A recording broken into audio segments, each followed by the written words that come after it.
Welcome back to Have I Told You the One Out?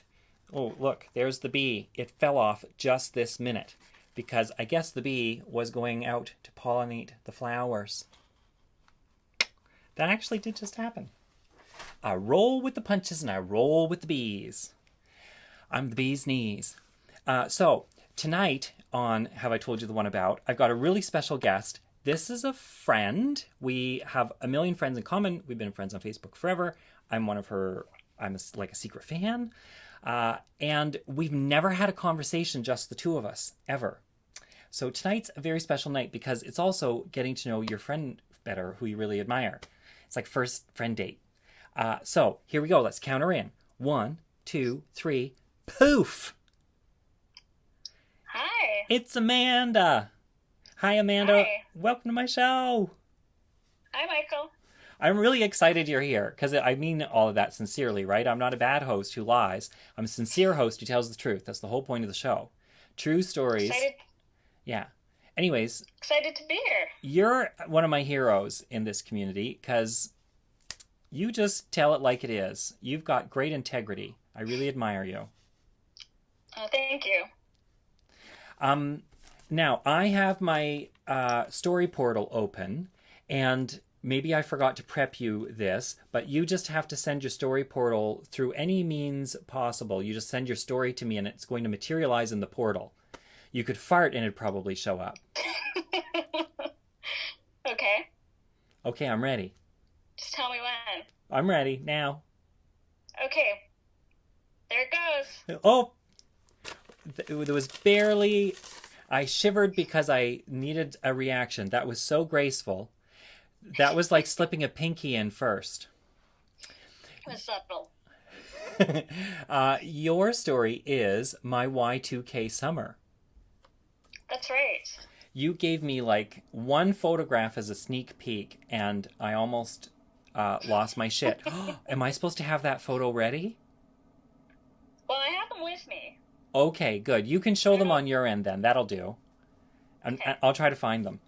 I just also, before we start, I just want to acknowledge that it's Mother's Day. Happy Mother's Day to you.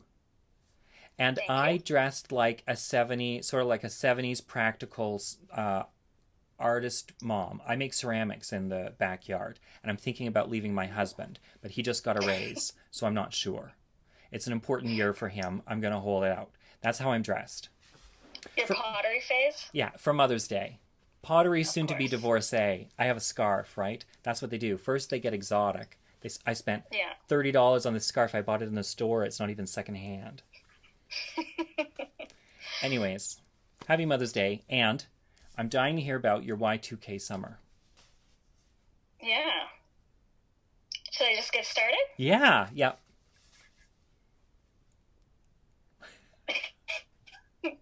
So, it's all summer now, so I thought a nice, fun summer story would be appropriate. And so Y2K is a big deal. I don't know if you remember the whole thing about the year 2000, but for one thing, I was 16 that summer. And so if you know anything about 16-year-old girls, you know that they are crazy. And 16 is a big age.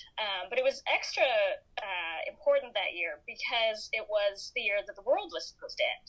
And so my stepmother was extremely religious, and he was particularly obsessed with the end times and the rapture. Oh, So the year jeez. 2000, yeah, it was supposed to be the year that everything ended. But when it didn't, it was very anticlimactic.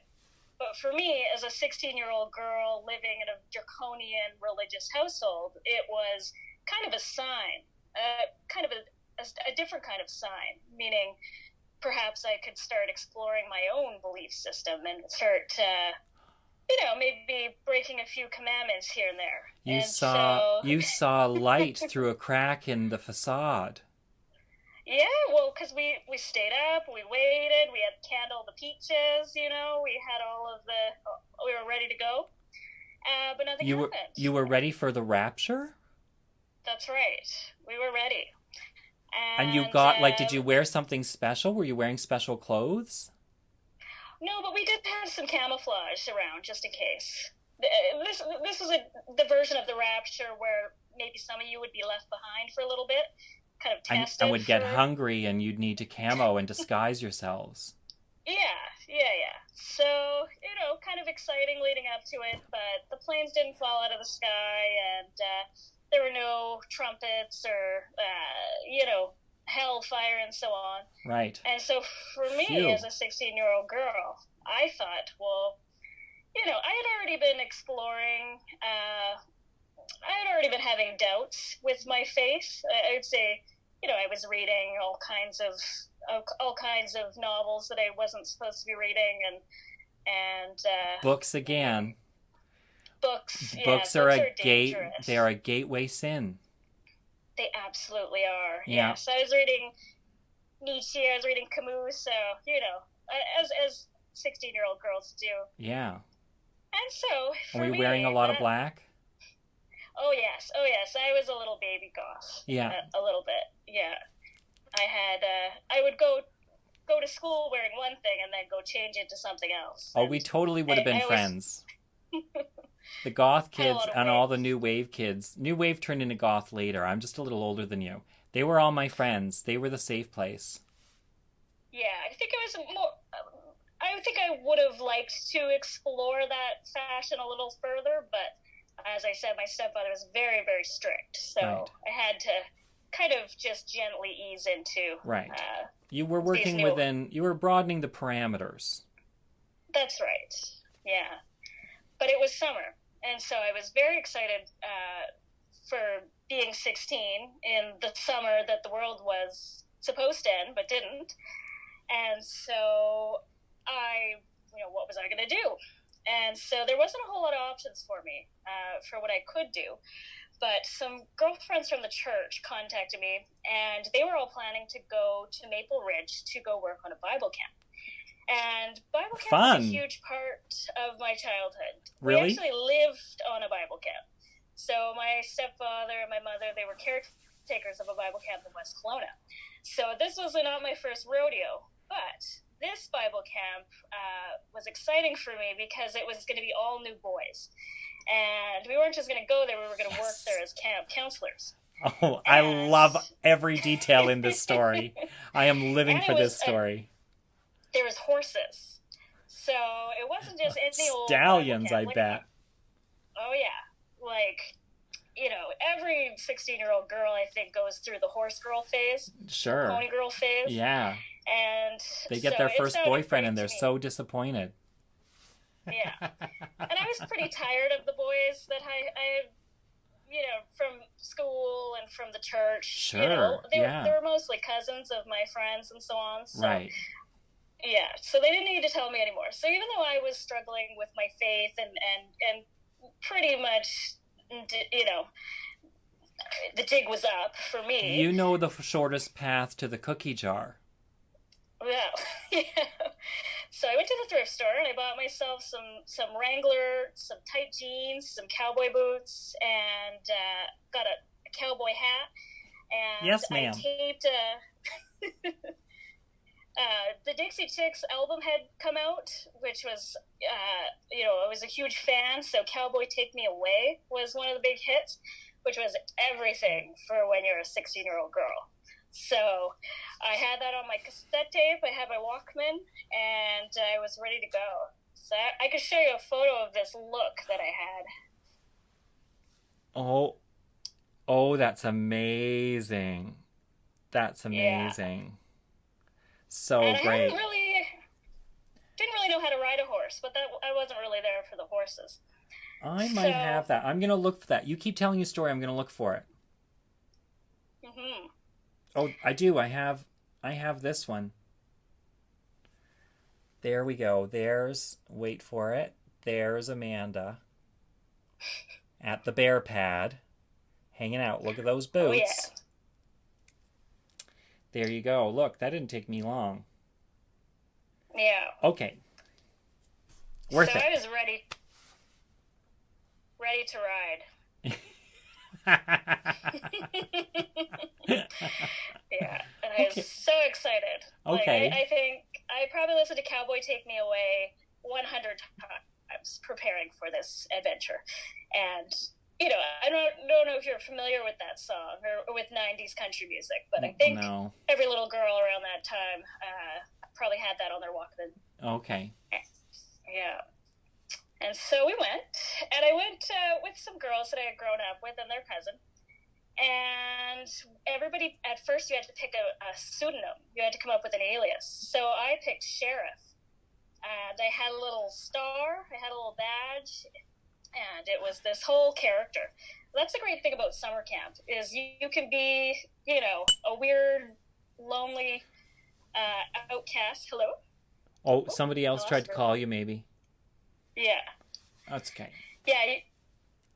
Come on. I don't mind that shit. You know what? That just shows everyone how live this is. We watch it for the faults. We don't watch it for the flawlessness, or you wouldn't be watching it. Exactly. Okay. Yeah. I'm really into this. Yeah. So, you know, this is the great thing about camp. Because you bring your outfits, you bring your costumes, basically, and you could be this whole new person that, you know, nobody at high school would recognize, but you can have this whole made-up story about who you are for a week or so, and try out new personalities, try out new identities, if you will. And so I chose the name Sheriff, and I had a camp, a cabin. I was assigned the bear pad, and that's where you were living, was the bear pad? Yeah, this is my cabin. Hot damn! Carly, see, but these are my little campers. Oh my goodness! Oh my goodness! Look at that. Yeah. Okay, that's amazing. Yeah, and so we had songs, and I had this new alias, and I rode horses, and I didn't really know how to ride horses, but it was quite exciting. You don't have to know how to ride a horse to be a sheriff. Exactly. You just have to know how to pronounce it. That's right. And so, you know, it was everything I dreamed of, but then there was a development. And one day, I looked down at my bowl of alphabet soup for lunch, and it said Bud and Sheriff. So written in the letters, it said Bud and Sheriff. What? And I looked up at my campers, and they were almost in tears because they had witnessed all of this happening. So what happened was there was this other boy at camp, blonde, blue-eyed, tall, tan, very popular, another camp counselor, and he apparently had his eye on me, but I hadn't really noticed him because I was pretty focused on some other things. And he decided that we were going to have this summer romance. And he would get his boy campers to send me little love notes and put little wildflowers on the cabin door and write messages in alphabet soup, and it was very exciting. Oh, I love this story. This is a love story. It's my favorite. Have I told you it's my favorite? Love stories are my favorite. Well, this was the first one. Oh my God. This is news to me. I was never the chosen girl. I was not the You're living a romantic 80s comedy in the 80s. Well, this was the 90s. Oh, it's the 90s. Okay. Yeah, 2.0. But we had a lot of teen rom-coms in the 90s as well. So this was everything that every girl imagined. And I even had a cute little Rachel Lee Cook haircut, like from She's All That, and it was just like a dream come true. And I was so shocked because I hadn't planned it. Because usually you try and set the stage for all these, and you know, you try and make it happen, but it was just happening on its own. Well, that's what I felt like when I met my husband. It was like 20 years of being a 16-year-old. I couldn't believe it was finally happening. I was like, this can't be actually happening now, can it? And it was. I couldn't believe it. I am so happy for you. And my girl campers, they couldn't believe it either. Like, they were about, you know, I was 16, and they were maybe 9 and 10. Okay. And they couldn't handle it. Like, when they saw that bowl of soup, the girls were shaking, and tears streaming down their faces because they couldn't believe that they would be a part of this. And I remember them looking up at me like, "Oh my God, Sheriff, you will not believe what Bud has done." And they were just like fainting. Like it was just like the most romantic thing they had ever seen in their life. And I didn't know what to do about it because I had seen the movies and I had, read some books. Right, yeah. You knew I how didn't this know what to story, do. yeah, you knew how this story went, but you didn't know how to be the person in the story. That's right. Yeah. And the reason why his name was Bud was because he said that he was the lead actor in the Air Bud franchise. Now, do you know these movies? Yes. It's about... It's the dog who plays basketball. It's a dog who plays basketball. In Air Bud 2, he plays football. That's with the Air Bud Golden Receiver. And then later on, it moves into chimpanzees, I think. Yeah, There's, yeah. I think one of my friends... primate. I think one of my friends actually wrote one of the scripts. Oh, wow. I think she wrote the script for the monkey, or she wrote the script for something. One of them. Anyways. Yeah. Well, every movie was kind of the same story. I think they were shot in BC. They were. Yeah. Yeah. Oh my God, you were having a romance with a teen heartthrob. He was an actual Disney teen heartthrob. Or so he says. Shut the front door. Who is it? What's it? Let's look his name up. I'll get a picture. Yeah. What's his name? Can we not say his name? Well, we never exchanged real names at camp. It was this weird thing. So I never knew his actual name. But I looked him up online, and it said that his name was Kevin something. But as an adult, he looks quite different. So then I also wonder, did he lie about starring? Oh, was it or wasn't it? We don't know. Kevin Zegers? Yeah, Kevin Zegers. But why would you lie about something like that? And what was his name? Bud, you said, yeah. Bud. And he said he chose the name Bud because he was this star. And because I had been raised by a very strict, strict religious environment, I didn't get to see many movies. So he could have told me he was the star of Titanic, and I would have believed it. But I do find it hard to believe that he would choose such a strange thing to impress me with. Like, yeah. I don't know. Yeah. But I'll show you a picture of him, too. I just showed everybody a picture of him. Yeah, well... Oh, is he ever handsome now? Jesus, Mary and Joseph. No wonder they were fainting. They could see... They could foretell the future. Who wouldn't faint? I'd faint just to get closer to it. Be like, oh, he's straight. I'm just going to faint near his lap. Well, I was beside myself. I mean, he was tall, he smelled good, all these things. That's a big deal for a teenager. Smelling good. Exactly. He smelled, like an adult. But on the last night, there's always like a fancy dinner, kind of special, situation. So we dress up, and I dressed up in my Dolly Parton outfit, and he asked if he could walk me to dinner, and then we finally chatted. And the whole week we had just been having these romantic sort of incidents, like notes and just little mementos and gestures, but we had never actually really spoken to each other. And we were working, like we were busy. And so finally we got to walk together, and she was so boring. Oh, no.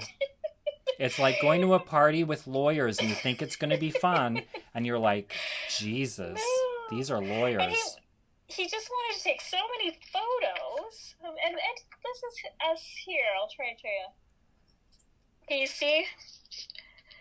Oh, yes. That's the same guy. I know, look. It's a little blurry, but that's pretty good. Yeah, I can show you. That's amazing. Photos, but he only ever wanted to talk about his movie career. Right. He was an actor. No. Yeah. But he was so dull, and it was so disappointing. And during all of this whole romance, another friend of mine was actually volunteering at the camp as well, a guy that I had grown up with, and his camp name was Split. And he liked, because he could do a perfect split. and I think he still can. And he liked to sing and dance, and he started in musicals. He was in Hello Dolly. Oh. And we had known each other forever. But then he started getting jealous because of this bun situation. And then he passionately told me his feelings for me. And so I left Bud high and dry. And then on the drive home, I held hands with Splits for the whole car ride. Wow. And that was that. That's my Y2K summer. Aren't you the wild woman? You really went, when you decided to leave him, you really went for the Splits. Well, I did. But then our romance fizzled. After we held hands and had like a little bit of physicality, he kind of got weird, and it didn't feel right. And anyway, he came out a couple years later, when he was an adult. Right. But it was an exciting summer, anyways. That is my Y2K Summer. That was my Y2K Summer. Such a great story. That was thrilling. Disney celebrity story. Like, BC's a small place. You can't spit for landing on somebody. Oh, I know. Oh, that's a terrible pandemic joke. I'm sorry. I shouldn't have used that metaphor. That was a bad metaphor. I'm going to have to put a trigger warning on this show now. Well, Amanda, thanks for coming on my show. Thanks for having me. That was beautiful. You come back anytime. This is the first time I've heard a story from you like this. I know. I've read. You're always telling stories at your parties. Yeah, well, that's true. I'm telling stories at my parties. That's true. Yeah, I'm so glad. Good. Glad this worked. Okay, so hang on half a tick. I'm just saying goodbye to everybody. You can click the notification bell. It'll tell you whenever we go live, which is 8 p.m. every night. This is michaelvsmith.com. You can email me here if you want to email me. And you've been watching my show. Have I told you the one out? With Amanda. Bye, everyone. You want to give a big kiss out to the audience? That was amazing.